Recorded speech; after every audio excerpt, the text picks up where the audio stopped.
Mateus capítulo 18, versos de 15 a 20.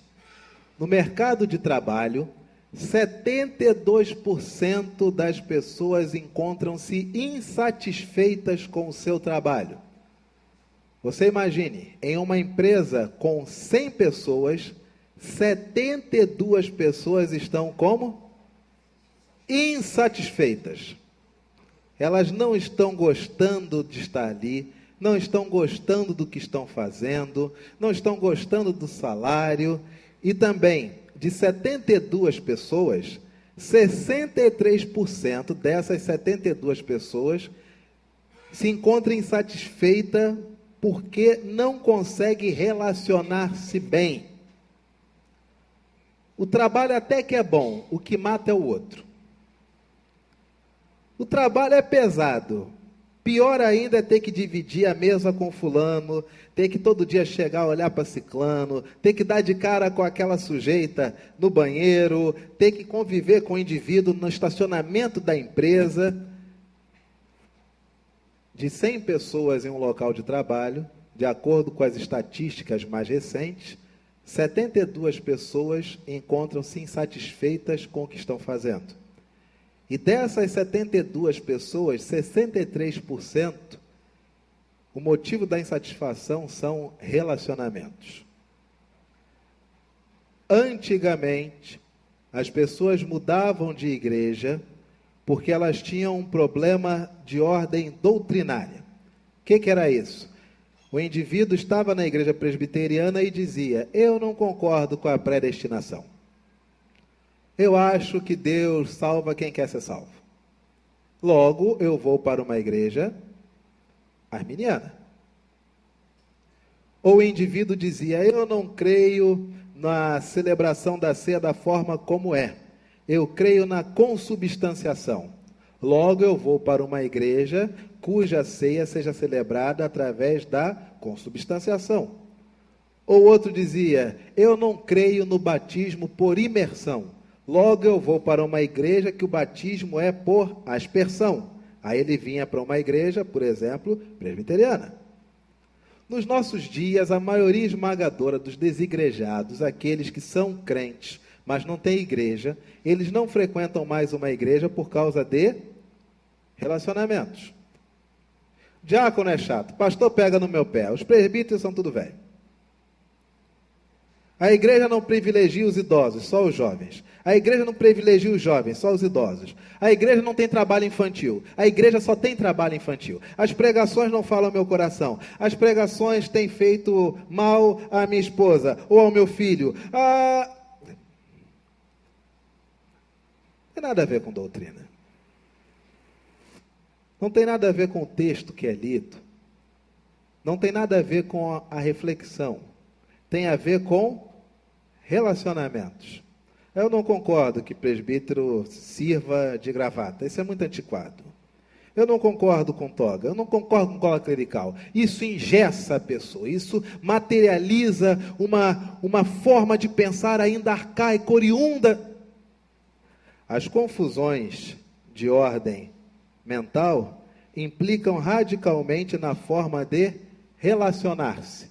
Logo, uma boa parte, se não uma maioria esmagadora dos desigrejados, são crentes, mas não estão em uma igreja, porque o motivo são relacionamentos.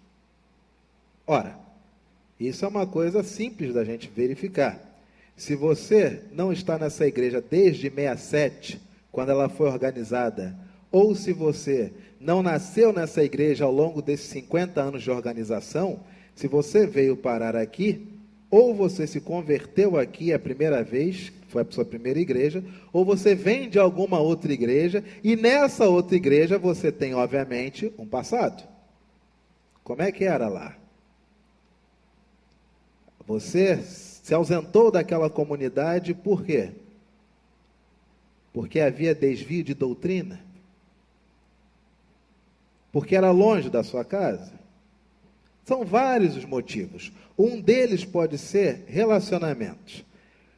Como que nós devemos proceder e lidar com relacionamentos de acordo com Jesus, se você tem Jesus como sua referência da existência, se Jesus é a forma como você interpreta a realidade, se você acha que Jesus está indo adiante de você e que você deve ir após ele, se o Evangelho é o seu código de conduta, seu código de estado de espírito, se o Evangelho é a encarnação de Jesus em você, como que o Evangelho ensina a trabalhar relacionamentos?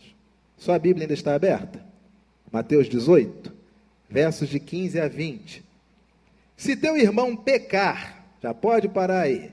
Pecado, em outras traduções, ofensa. Se for olhar como ofensa, o que é uma ofensa? É um dano à integridade, uma desonra. Se teu irmão te ofender, se ele ter o que é ofensa? É um ataque à sua integridade. É uma tentativa de fazer o que com você? Desonrar você. Então eu vou pegar um exemplo aqui, mais de ordem pessoal, porque se eu botar você no bolo, você com certeza vai achar que eu tenho alguma coisa contra você. E como o tema hoje são relacionamentos, e é um tema que para muitos é muito polêmico, vamos lá. Eu sou muito bem casado, graças ao bom Deus. Tenho uma esposa que só de me aturar já se vê que é uma mulher de fé. Uma mulher que rompe em fé todo dia, porque, meu amigo, para me aturar não é fácil não. Aí minha esposa um belo dia chega para mim e diz o seguinte: Anderson, isso é um exemplo, tá? Quem dera se fosse verdade. Anderson, você está magro. Ó! Já pensou? Se ela faz uma constatação dessa, marcava até um culto. Você está magro. Pergunto, isso é uma ofensa?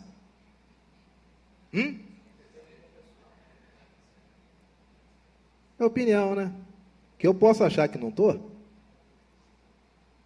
Ou ela chega para mim e diz: Anderson, você prega muito mal. Suas pregações não têm impacto na vida de ninguém, são chatíssimas. Isso é uma ofensa? Não. Ofensa é se ela dissesse que eu sou ladrão. Ofensa é quando alguém diz que você trai sua mulher. Ofensa é quando alguém diz que você é mau caráter, que você bate nas crianças de uma forma que você tenta machucá-las. Ofensa é quando alguém diz que se deixar você perde uma criança, você pode fazer mal a essa criança. Isso é ofensa. As demais coisas são o quê? Opinião. Uma pessoa sábia, ela guarda a opinião dela para a pessoa que é mais relevante saber. Que é quem? Ela mesma.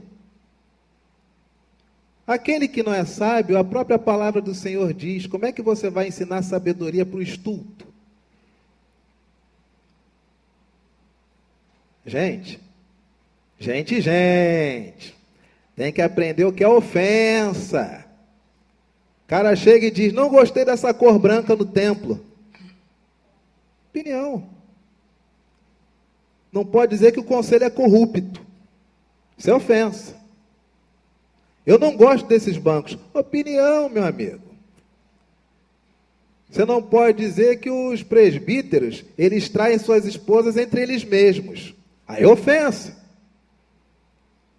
As demais coisas são opinião. E opinião, cada um tem.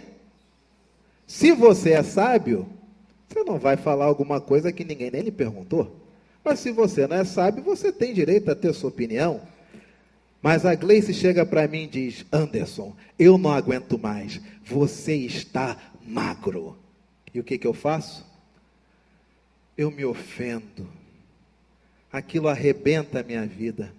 Há anos eu faço de tudo para estar 10 quilos acima do peso.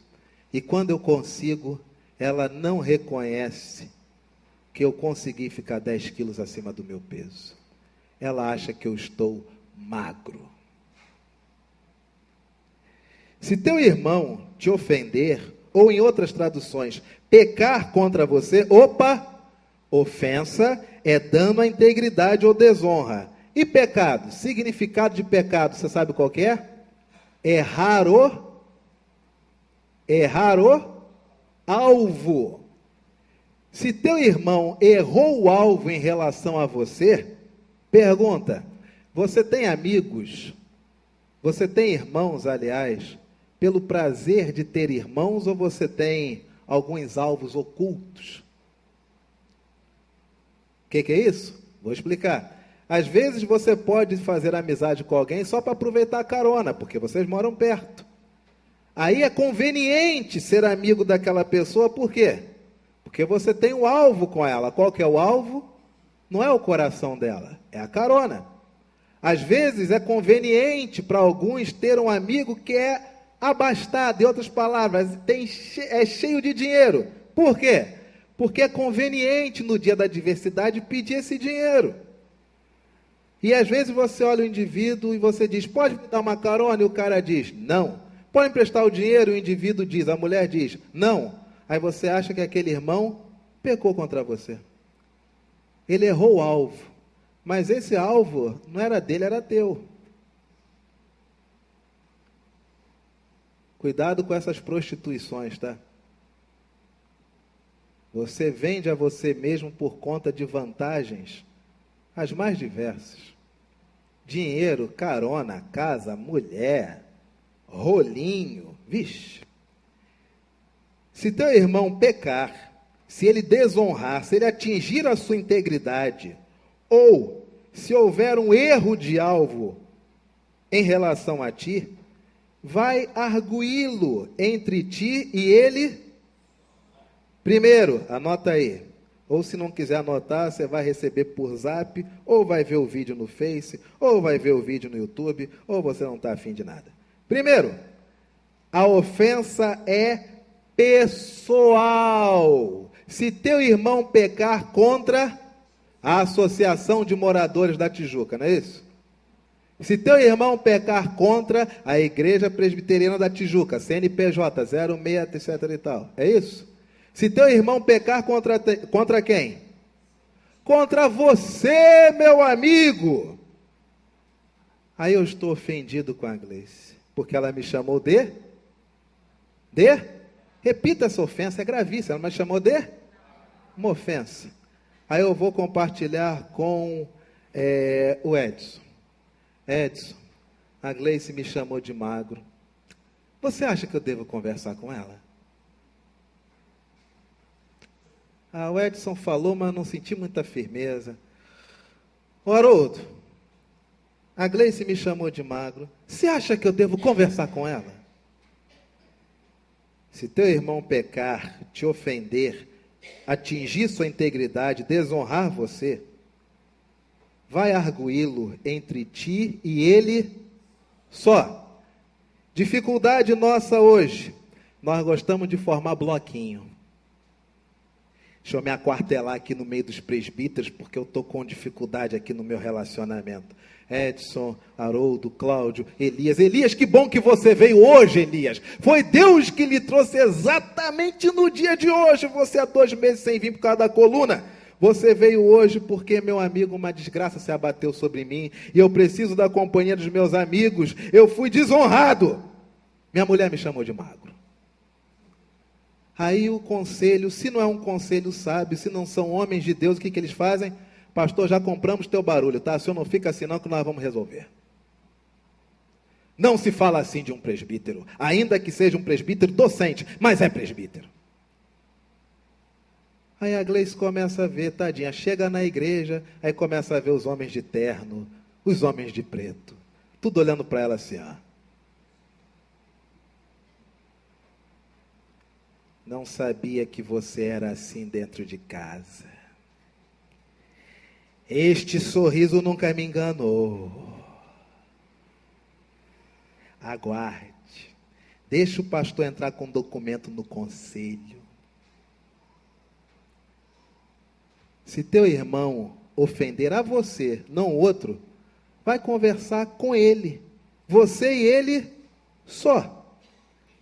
Porque senão, meu amigo, você forma a patota dos justiceiros. os que compram barulho a título de coisa nenhuma. É o sindicato dos defensores da vida dos outros. Se ele te ouvir, só dele ouvir o que você está falando, e ele compreender que errou, se ele perceber que, na verdade, por mais que para ele não seja erro, mas atingiu a sua honra, só dele te ouvir, você ganhou o quê? Ganhou o quê? Um irmão! Problema nosso é esse. Nós não queremos irmãos, nós queremos parceiro de máfia. Nós queremos cúmplices de rolo. A amizade é um encontro de dignidades. Se você não rouba, você não vai andar com quem é ladrão. Verdade ou mentira? Mas se você tem uma vida enrolada, você só vai andar com quem? Com quem vive cheio de rolo. Porque a amizade é um encontro de dignidades. Cuidado, por conta de querer não apenas viver sozinho, mas ter um grupo de pessoas às quais você possa chamar de irmãos, você na verdade esteja só fazendo amigos de cumplicidade de problemas.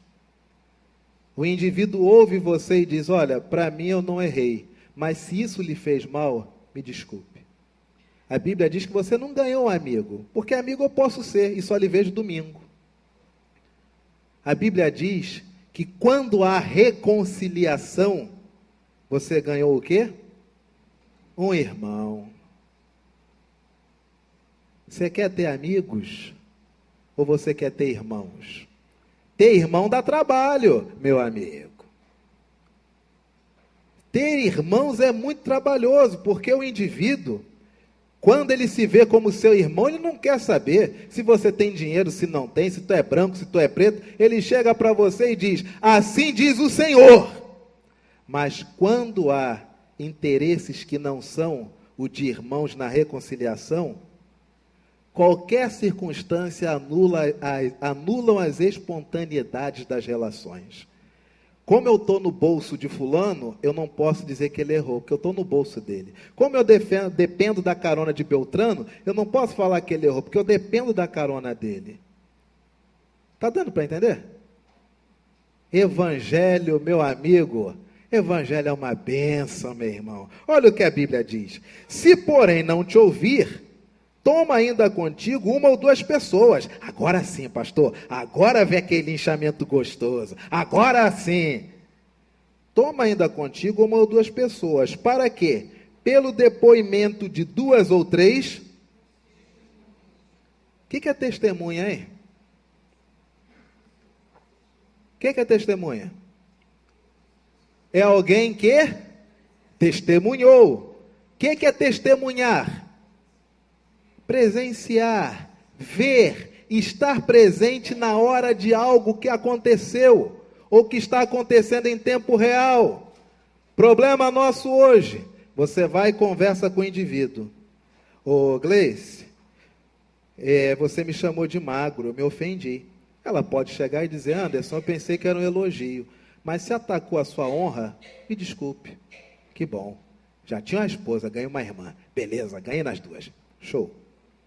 Mas ela pode dizer, homem, deixa de ser besta, eu lhe fiz um elogio. Que fraqueza de alma é essa que não aceita ouvir uma palavra, ainda mais da sua esposa? Edson, Haroldo, eu quero que vocês ouçam como eu sou tratado pela Gleice. Gleice, eu me senti ofendido, porque você me chamou de magro. Ela ainda não aqueceu. Eu vou discutir uns 5 minutos, aí ela vai abrir o coração, tá? Ela está se fazendo de vítima. É assim. Mas como eles são homens de Deus, são sábios, eles vão dizer o seguinte, pastor, eu não posso não, tá?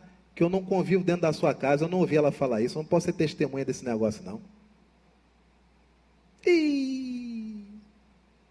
Mas que isso, Edson? Ô, Haroldo, não tem problema não, vocês dois, vou no Elias, 2 meses que não vem por causa da saúde, está desavisado, vou no Cláudio, está sempre durante a semana a gente resolvendo as questões da igreja, de obra, etc. Elias e Cláudio, eu fui ofendido, minha esposa não pediu desculpas, eu quero que vocês, conforme a palavra diz, venham comigo. Aí eles leem a palavra, mas pastor, nesse texto diz que é testemunha, eu não vi nada não. Que isso, Elias? Cláudio, a mesma coisa, eu não sou testemunha, não vi nada não. Por que não? Porque testemunha, no português está claro, é quem viu, eu não vi. Não é que eu vou dizer que fulano fez e errou. Estão percebendo como é que o nosso problema, muitas vezes, não é o que o texto diz, mas é tão somente interpretar o que está escrito no texto em português? Dificuldade nossa, nós não chamamos quem viu, nós chamamos o quê? Formadores de opinião. São aqueles que se juntam para poder fazer justiça. São especialistas, só que tem um porém. Só que tem um porém. Aí eu tenho uma dificuldade de casamento. Se eu for conversar com o Edson vai dizer, pastor, é assim mesmo, passa por cima e vamos embora. Se eu for conversar com o Haroldo vai dizer, ih, pastor, sou casado há décadas, passa por cima e resolve. E eles vão me aconselhar a ficar junto. Eu vou fazer o seguinte, ô André, você que é solteiro, queira casar não, viu? É muito ruim. Sabe o que eu ouvi da minha esposa? Ela me chamou de magro. Pergunta, o que o indivíduo, na condição de solteiro, sabe do que é viver como casado? Pergunta.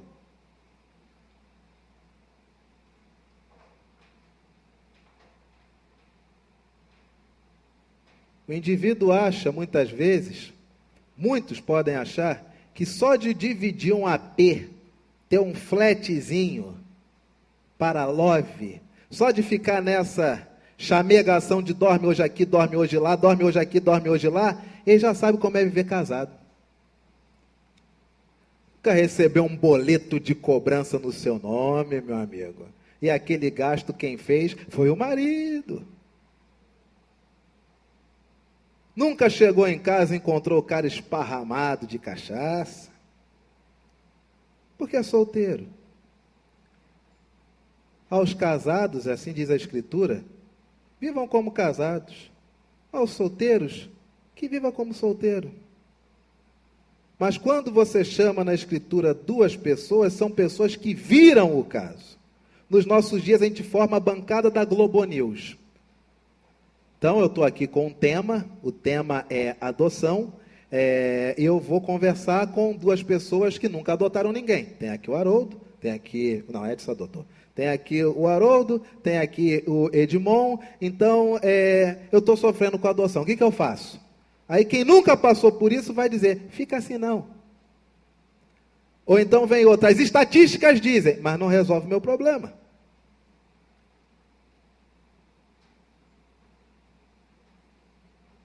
Nós não chamamos quem viu.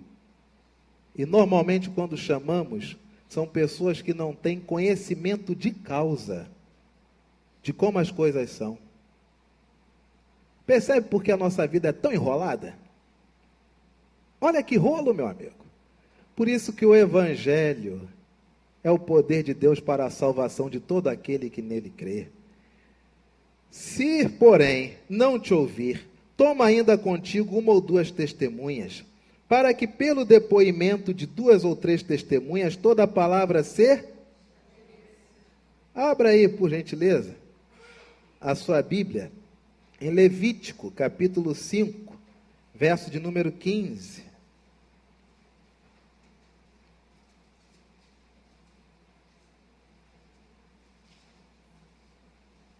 Levítico, capítulo 5, verso de número 15.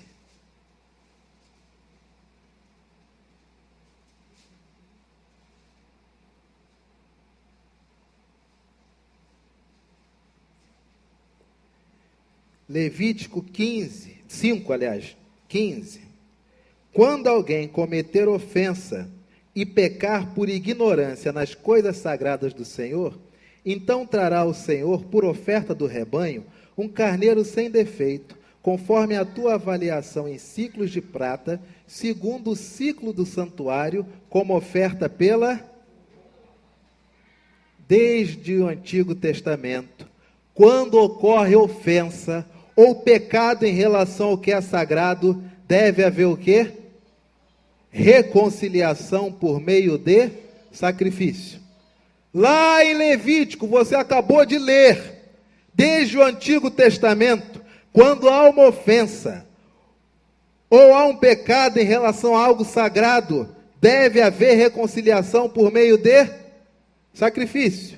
Por isso que se faz o irmão em todo tempo ama o amigo, mas na angústia se é feito o irmão, porque só se torna irmão aquele que testa a testa, ombro a ombro, se reconcilia com o outro, tendo Cristo como a reconciliação.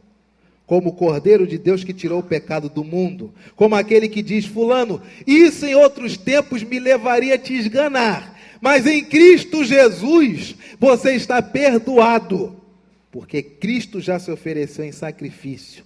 Ele é o Cordeiro de Levítico 5,15. Nele está a nossa reconciliação. As duas testemunhas que dizem, você errou, realmente você falou que ele é magro, ele ficou ofendido, etc e tal. E a Gleice olha e diz, olha, para mim não é ofensa. Mas se chegou a esse ponto, não tem dificuldade nenhuma. Me perdoe, e o Cordeiro já foi trazido, que é Cristo Jesus. Reconciliemo-nos. Aí toda a palavra se estabelece. Quando você quer se reconciliar, você age assim. Quando quer formar patotinha para rolo, aí, meu amigo, sabe o que acontece? Ô, Dani, eu estou na dúvida, devo perdoar? Não sei, amiga, vou perguntar para sua mãe é mais vivida. Carmen, eu devo perdoar? Também não sei, eu preciso de uma opinião diferente, que vocês são da mesma família. Cris, eu devo perdoar?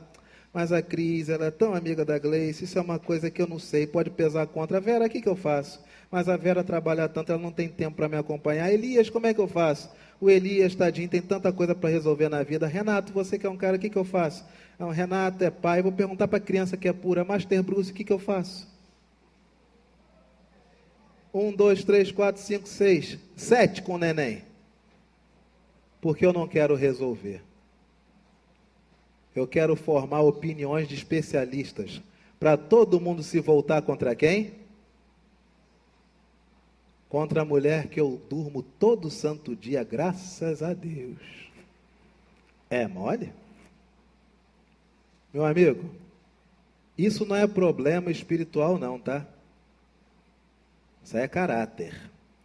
Se você olha na escritura em Lucas, a palavra do Senhor diz que José, ainda antes de casar com Maria, soube que a sua noiva estava grávida. É mole? E a Bíblia diz que ele, não a querendo infamar, resolveu fazer o quê? Deixá-la. Até para largar o outro você tem que saber fazer. Porque senão o que acontece? Eu crio minha equipe do Globo News, de especialistas que nunca resolveram nada, para lidar com um tema que eles não têm nada a ver e nunca assistiram. Verdade ou mentira? Não é assim mesmo? Por isso que a nossa vida é enrolada, meu amigo. A gente dá satisfação daquilo que nos ofende a 50 pessoas. E tem prazer em queimar a parte que ofendeu no processo, dizendo que está agindo de acordo com a Escritura, porque a Bíblia diz que tem que chamar duas pessoas, mas são duas testemunhas, meu filho. Está em português, mas vamos embora. Reuniu todo mundo e a Gleice diz, quer saber de uma coisa? Eu não estou nem aí para vocês, para mim não interessa mais se esse homem está gordo, se está magro, para mim não me interessa mais nada, cara chato, vocês também não quero saber de vocês, estou de mal com estou de mal com todo mundo, vou bloquear no Face, vou bloquear no WhatsApp, vou bloquear no Instagram. Aí todos nós ficamos como? Me bloqueou no Facebook. Me bloqueou no WhatsApp. É mais sério do que eu pensava. Não é mais meu amigo nas redes sociais. E se ele não atender, dize-o à igreja. E ele vai dizer o que é a igreja? A Gleice me chamou de magro. Não, ele vai dizer o seguinte: nós temos uma pessoa entre nós que não aceita o ministério da reconciliação. Não entendeu que o nosso objetivo na vida é perdoar, porque só assim nós somos perdoados. É um indivíduo que parou em si mesmo e não aceita de forma nenhuma compreender que em Cristo ele reconciliou o mundo inteiro em si. Diz a igreja. E se recusar a ouvir também a igreja, ou seja, ele é chamado, tem a liderança da igreja que diz: Gleice, é verdade que você de forma alguma, você quer se reconciliar, você prefere continuar como ofensora? Eu não estou nem aí, vocês não são crente nada, eu quero que vocês vão para o inferno.